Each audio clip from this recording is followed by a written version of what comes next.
No place for losers. Those were my brother's exact words as he blocked the doorway on Christmas Eve. Behind him, the tree glowed. My mother clutched her wine, and my father wouldn't even look at me. I stood there holding a bag of gifts for their kids. Gifts I'd spent weeks picking out while my brother smirked like he'd finally won. I didn't yell. I didn't cry. I just said, "You're right." That night, I made one quiet move that froze every payment, keeping his family afloat. And by New Year's, he was the one knocking on my door. Stay with me to know everything about us. I used to love Christmas.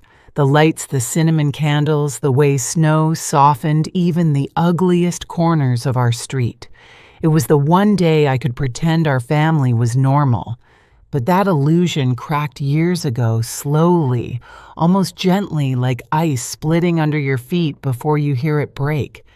Growing up, I was the fixer. If a bill was late, I paid it. If someone needed a ride, I dropped everything. When my brother Jacob and his wife Kelly fell behind on their mortgage, I sent money before they even asked. Back then, I told myself it was kindness. Maybe it was guilt. Maybe I just wanted to be seen as the daughter who held everything together. My parents encouraged it. "You've always been the responsible one," my mother would say, smiling in a way that looked like pride but felt like relief. My father rarely said anything at all. He just handed Jacob another plate, another favor, another excuse. Over time, I stopped noticing how much I gave away. School tuition for the kids done. Utility bills covered.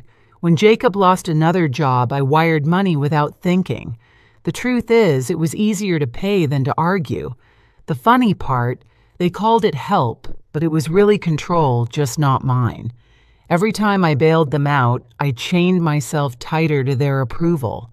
That's how it works in my family. Generosity is the leash and love is the treat. They dangle in front of you. This year was supposed to be different. For once, I'd planned early, bought thoughtful gifts, booked time off work, even baked the old sugar cookies my grandmother used to make. I imagined laughter, a fire, maybe forgiveness. Instead, I got Jacob's smirk and my mother's silence. No place for losers. Those words didn't just cut. They rearranged something inside me. On the drive home, the car felt heavier. With every turn, the wrapped presents glowing faintly in the passenger seat, like reminders of how naive I'd been. By the time I parked outside my apartment, I wasn't crying. I was calm. Too calm. Because for the first time, I saw the truth. I hadn't been part of a family for years. I'd been part of a system that depended on me staying quiet. And this Christmas silence was about to sound very different. That night, I didn't sleep. The words replayed over and over, no place for losers, each one sharper than the last. I'd heard Jacob mock me before, but never like that. Never with the whole family watching. The part that hurt most wasn't his voice. It was my mother's silence. My father's eyes fixed on the floor. That silence said what none of them dared to. We agree with him. The next morning, I made coffee and sat at my kitchen table staring at the list I'd made a month ago. Christmas budget presents, shipping receipts, school fees. My handwriting looked foreign, like a stranger's desperate attempt to buy affection. I traced each line with my finger, realizing how much of my life was wrapped around Jacob's comfort. Every emergency payment had chipped away at my own. Then something inside me shifted. It wasn't anger, it was exhaustion. The kind that comes when you finally understand the rules of a game you never agreed to play. I opened my laptop and pulled up my accounts. There they were, transfers labeled kids' tuition, daycare, grocery, top-up utilities. I clicked through each one, the amounts rising like quiet proof of my stupidity. I didn't slam the laptop shut or cry. I just started ending them. Cancel, cancel, cancel. One by one, I deleted every automatic payment. It took 5 minutes to undo 5 years. I expected to feel guilty. Instead, I felt light. The apartment seemed quieter, even the air warmer. I made another cup of coffee, stronger this time, and stood by the window watching flakes of snow swirl under the streetlights. For once, I wasn't thinking about who needed what or how to fix things. I was thinking about boundaries, how peaceful they sound when you finally draw one. By noon, I had packed the Christmas gifts into storage boxes and taped them shut. I didn't throw them away. I just couldn't look at them yet. Every ribbon, every tag felt like evidence from a crime I'd committed against myself. That afternoon, Jacob texted me. "You could have at least dropped off the presents. Kids are waiting." I stared at the message for a long moment, then typed one word, "No." He replied almost instantly, "What's your problem?" My fingers hovered above the screen, but I didn't respond. Let him wonder. Let him feel for once what it's like to be met with silence. Jacob's silence lasted all of 2 days. By the third morning, my phone was vibrating nonstop. Calls, texts, voicemails. At first, they were polite. "Hey, what's going on?" Then desperate. "The rent's due. The kids need shoes." Finally angry, "You're selfish. You've changed." I didn't answer a single one. I just watched the notifications stack up one over the other, like proof that my worth to them had always been measured in dollars. When I left for work that morning, the city was covered in fresh snow. It was beautiful in a way that made me ache, a reminder that even the coldest things can look clean when they're untouched. That night, I poured myself a glass of wine and sat on the couch with my laptop. The screen glowed with years of history, every payment I'd ever made for Jacob and Kelly's family. I scrolled through line after line, the list so long it looked endless. Mortgage support, school donations, utility bills, camp fees. I felt the familiar mix of pity and resentment rise in my throat, but this time I didn't swallow it back. I printed everything. The pages came out warm, smelling faintly of ink and closure. Then I called the bank and confirmed every cancellation. I even changed my online passwords, a small act that felt almost ceremonial, like locking a door behind me. When the last representative said, "All done," I smiled for the first time in days. By Friday, Jacob showed up at my office. No call, no warning, just barged in, red-faced and sweating under his winter coat. "We need to talk," he hissed. My coworkers froze their eyes, flicking between us. "Not here," I said quietly, walking him to the parking lot. He spun on me the second the door closed behind us. "You think you can just cut us off like that? The kids are suffering?" "They're your kids," I said evenly. He laughed, a sharp, ugly sound. "Oh, so now you care about responsibility." Something in me snapped, but not in the way he expected. My voice stayed calm. "You're right. I do care about responsibility. That's why I'm finally taking mine back." His face twisted, but I didn't flinch. "You can't do this," he said, stepping closer. "I already did." I turned and walked away before he could answer. The snow crunched under my boots, every step louder than his fury behind me. 3 days passed before I heard from him again. When the phone rang, I almost didn't pick up. But something curiosity, maybe closure, made me answer. Jolie Jacobs said, his voice strained, "We need to talk." About what I asked flatly. "You know what? You've made things impossible for us. The kids?" "Don't," I cut in. "Don't use them." He sighed dramatically. "Kelly's falling apart. The kids are confused. You used to care." "I still do." I said, calm as ever. "That's why I stopped." He didn't respond right away, and for a second I thought he'd hung up. Then he said, "You're not the person I thought you were." I almost laughed. "No," I said. "I'm not your wallet anymore." He swore under his breath and hung up. I thought that would be it. I was wrong. 2 nights later, there was a pounding on my door, hard, frantic, the kind that rattles your chest before your brain catches up. When I looked through the peephole, Jacob's face filled. It flushed and wild-eyed. I hesitated, but opened the door just enough to block it with my body. "What are you doing here?" He pushed his hand against the frame. "You need to stop this," he snapped. "You think cutting me off makes you some kind of hero. You're ruining my life." I crossed my arms. "You ruined your life just fine on your own." He stepped closer. "You have no idea what's happening. You can't just walk away from family." I almost smiled. "Family, is that what we are now? You call me a loser. Then remember, I'm family. When the bills show up." His jaw clenched, but before he could answer, Kelly's voice cut through the cold air from the sidewalk. "Jacob, stop!" He froze. She was standing a few feet away, her coat half-zipped, her face pale. Behind her, the car engine hummed softly. "Kelly, go home!" he barked. She didn't move. "No," she said quietly. "We're done." He turned, startled. "What are you talking about?" Her eyes flicked to me, then back to him. "I met with someone today. A lawyer." Jacob's face drained of color. "You... what?" "I know. What you've been doing," she said. "The gambling, the lies, the hidden account." For once he was speechless. I didn't say a word. I just watched the pieces fall. Kelly stepped forward, voice shaking but steady.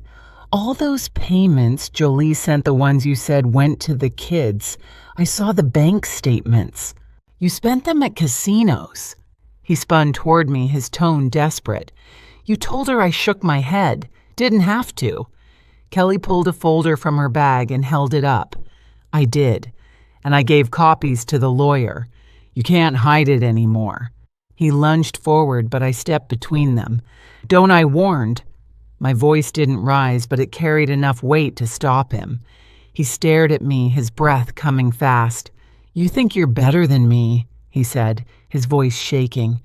"You think this makes you righteous?" I took a slow breath, the cold biting my lungs. "No, it makes me free." He laughed again, but it cracked halfway through. "You'll regret this," he said. "You'll see what happens when I'm gone." Kelly's voice was soft but firm. "We already have." He looked between us, realizing for the first time that neither of us feared him anymore. Then he turned, shoved his hands into his coat pockets, and stormed off down the street. Kelly exhaled, trembling. I motioned her inside. She hesitated at the door like she wasn't sure she belonged. "Come in," I said gently. "You don't have to explain." Inside, the air was warm and still. I poured her tea, the cinnamon scent filling the room. She stared into the cup like she could see the years she'd lost. "I should have said something that night," she whispered, "when they called you a loser.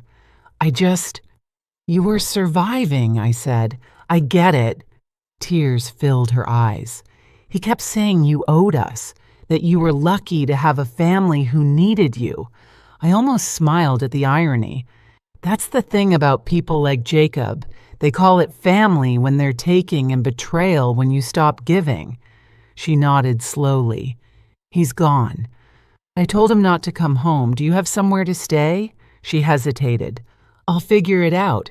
You can stay here for now," I said. She looked up, startled. "You do that?" "After everything, I'm not helping him anymore," I said softly. "But I'll help you." That night, while Kelly slept on my couch, I sat by the window watching the snow fall. The city was quiet lights flickering through the white. For the first time in years, my apartment didn't feel empty. It felt earned. The next morning, I got a call from an unknown number. "Ms. Hart," a man's voice said. "This is Mark Dawson. I'm Kelly's lawyer. She gave me your contact info." "Is she okay?" I asked. "She's fine," he said. "But there's something you should see. It concerns your brother's use of funds. I think you'll want to be involved." When I met Mark later that day, he slid a folder across the desk. Inside were printouts, bank transfers, withdrawals, casino receipts, hotel charges. My money had built his double life. "Kelly's moving forward with separation," Mark said. "She's asked me to inform you in case Jacob tries to reach out again." I closed the folder slowly. "If he does, I'll handle it." That evening, my phone lit up again, Jacob. I let it ring, then silenced it. But the next call came seconds later, and the next, until the buzzing became constant. Finally, I answered. "You ruined my family," he shouted.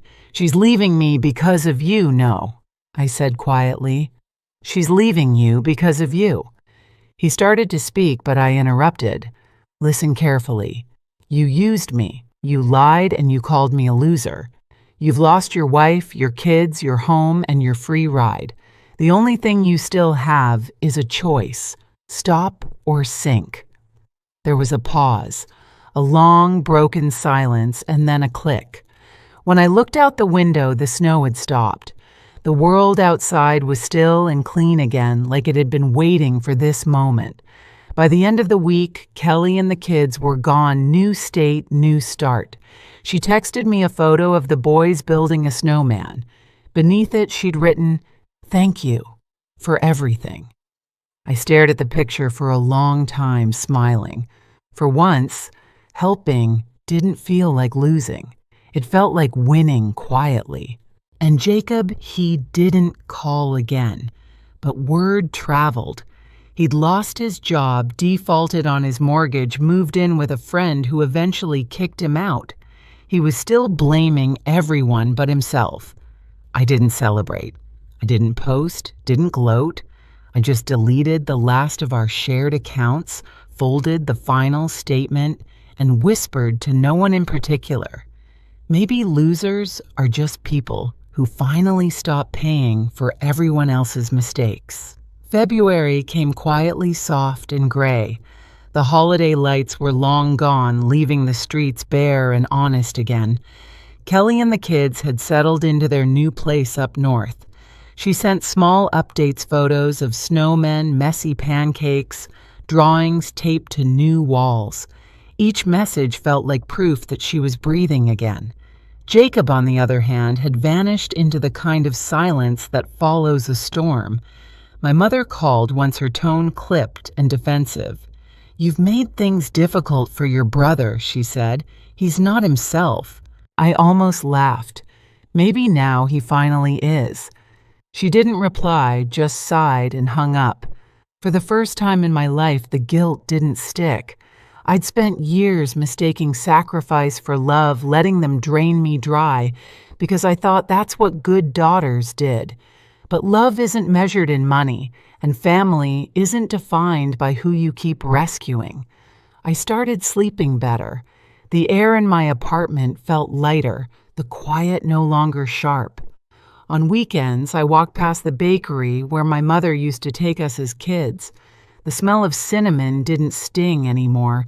It reminded me that sweetness can exist without obligation. A week later, I got a letter from Kelly's lawyer, Mark, again. Inside was a thank you note in Kelly's handwriting. "We're safe now. You gave us that." I folded it and slid it into my desk drawer next to the last photo I ever took of my family together. I didn't keep it out of nostalgia.